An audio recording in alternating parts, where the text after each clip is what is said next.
Bonsoir à toutes et à tous, nous sommes ici en direct sur FR News pour votre émission de Coupe du Monde 2026, le MAG. Avec au sommaire de cette émission, on va évidemment voir ensemble les résultats d'hier.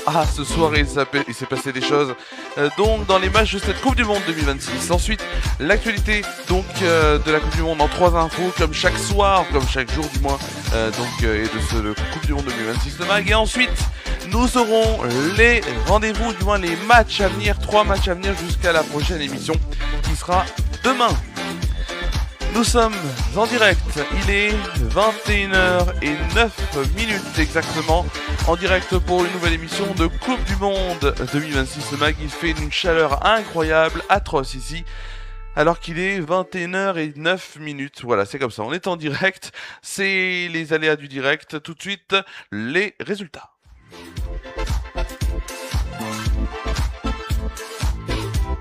Les résultats, et on va commencer et on va surtout aller sur ces résultats donc, avec notamment le groupe J. C'était hier soir à 19h entre l'Argentine et l'Autriche. Alors l'Argentine dans cette Coupe du Monde est égale à Lionel Messi, c'est lui qui marque tous les buts de cette sélection pour l'instant. 5 buts marqués par l'Argentine, 5 buts marqués par Lionel Messi.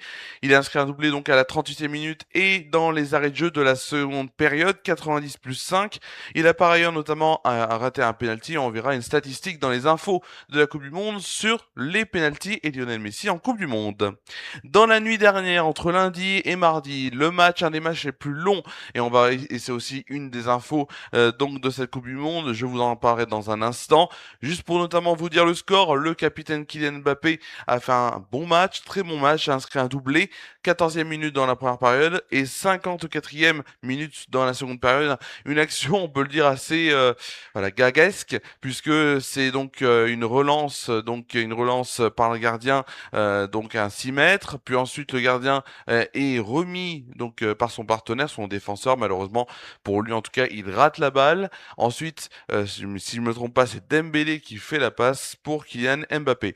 Mais Ousmane Dembélé n'est pas en reste, puisque le Ballon d'Or 2025 a inscrit le 3e but français à la 66e minute. 3-0, les Bleus sont officiellement qualifiés pour les 16e de finale. Reste à savoir s'ils seront premier ou deuxième de leur groupe. Pour l'instant, on va voir combien ils sont, puisque dans le groupe I, donc le groupe de la France, ensuite il y avait Norvège-Sénégal, un bon match qui a mis un peu de temps à se mettre en place tout de même.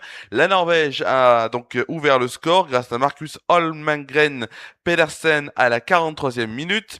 Ensuite, au retour donc du jeu, 48e minute, le cyborg, comme on l'appelle, Erling Haaland a inscrit donc un deuxième but, le deuxième but norvégien est encore frappé. Réduction du score des Sénégalais à la 53e minute grâce à Ismail Assar, mais les Norvégiens n'ont pas dit leur dernier mot dans ce match en inscrivant notamment le but du doublé, 3e but donc norvégien, 3-1 à ce moment-là. Les Sénégalais réduiront le score à la 90e plus 3 dans le temps additionnel de la seconde période, avec Ismail Assar encore lui qui inscrit donc par conséquent un doublé comme Erling Haaland, comme Lionel Messi et comme Kylian Mbappé. Ce matin, donc dans le groupe J, on avait la Jordanie face à l'Algérie et c'est l'Algérie qui s'est imposée. Par contre, c'était la Jordanie et c'est la Jordanie qui a ouvert le score. À la 36e minute par Nizar Al-Rashdan, l'Algérie donc s'est réveillée, a réagi tardivement avec une égalisation à la 69e minute de Nadir Ben Bouali et a pris l'avantage grâce à Amin Gouiri à la 82e minute de jeu. Et enfin, le match qui s'est terminé il y a quelques minutes maintenant entre le Portugal et l'Ouzbékistan dans le groupe K. 5-0, victoire large donc du Portugal. Cristiano Ronaldo a inscrit son premier but et c'était l'ouverture du score, donc 6e minute. Ensuite, on a Nuno Mendes qui a doublé la mise pour le Portugal à la 17e minute.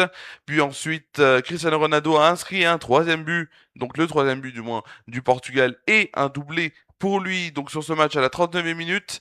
Ensuite, en seconde période, dans même le début, dans le début, 48e minute, l'Ouzbékistanais Voik Nematov a alourdi le score pour le Portugal en inscrivant un but contre son camp. Donc c'était maintenant à la 60e minute.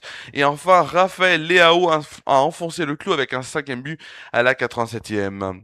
C'est donc la fin de ces résultats. Et tout de suite, place aux infos de la Coupe du Monde.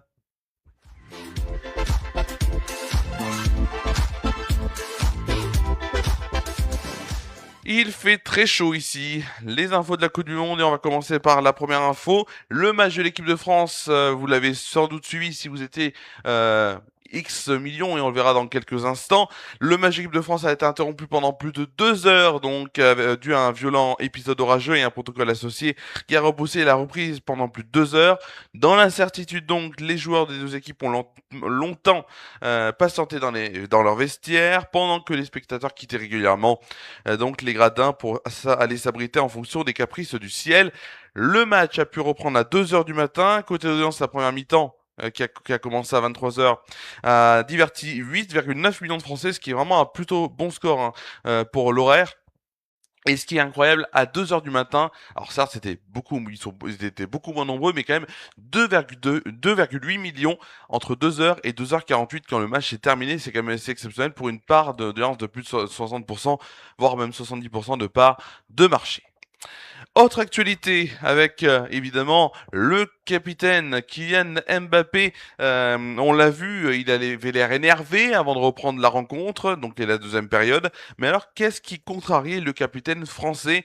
Eh bien, il l'a dit en conférence, du moins en zone mixte. Notamment, il a dit ce n'était pas de l'agacement, c'est juste que la partie où l'on attaquait était gorgée d'eau, mais qu'ils ont passé 20 minutes à nettoyer la partie où l'on défendait et pas l'autre. C'était un désavantage et je voulais qu'il passe le même temps pour nettoyer les deux parties du terrain, ou quitte à choisir nettoyer celle où on attaque et que ça ralentisse de l'autre côté. Évidemment, c'était pour rire qu'il disait cela, en tout cas cette dernière partie de phrase, mais il n'y était pour rien. On leur a dit d'aller là-bas et l'autre groupe n'était pas prêt. Voilà, c'était juste pour ça qu'il a je dirais pas poussé une gueulante, mais qu'il a quand même dit, et c'est vrai qu'on peut le comprendre évidemment que ça soit fait des deux côtés pour qu'il n'y ait pas d'avantage ou de désavantage pour l'une ou pour l'autre des nations.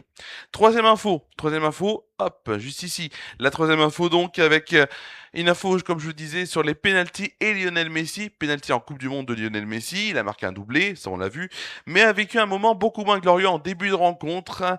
Dès les premières minutes, le capitaine donc de l'Argentine a expédié un pénalty hors cadre, manquant ainsi l'occasion d'ouvrir rapidement le score pour les siens. Alors, c'est un échec quand même qui entre tout de même dans l'histoire de la Coupe du Monde. Selon les statistiques d'Opta, Messi est désormais le joueur ayant raté le plus de pénaltys dans l'histoire du mondial, avec 3 tentatives manquées après ses échecs contre l'Islande en 2018 et la Pologne en 2022. Donc, une statistique étonnante pour celui qui continue d'empiler les records puisqu'il est devenu le meilleur buteur de l'histoire de la compétition ce lundi. Donc, c'est vraiment un paradoxe. Il a raté donc 3 pénaltys, donc plus de pénaltys, c'est lui qui en a raté, mais en même temps, il a marqué beaucoup plus de buts que les autres attaquants et les autres mêmes joueurs de cette Coupe du Monde. On va tout de suite, évidemment, aller sur ce qu'il faut ne pas rater, et oui, les événements, les matchs à venir, donc matchs à venir de la Coupe du Monde 2026, c'est tout de suite, c'est dans quelques secondes. Ah, on n'a pas les matchs à venir. Ah, si, on a les matchs à venir, c'est juste que le générique n'est pas parti. C'est tout de suite les matchs à venir, c'est maintenant. On est en direct sur FR News. Ah, c'est drôle ça, les génériques qui partent pas, ne vous inquiétez pas. C'était un petit bug technique. Alors passons tout de suite à ces 3 matchs que l'on va suivre. Ce soir, 22h, à Angleterre, Ghana sont dans le groupe L sur M6 et Beansport 1. Ensuite, à 1h du matin, donc dans cette nuit, Panama-Croatie sur Beansport 1. Et enfin, dans le groupe L, 4 heures, Colombie, République démocratique du Congo, Beansport 1. Je rappelle donc les rencontres. Ce soir, 22h, groupe L, Angleterre-Ghana sur M6 et Beansport 1.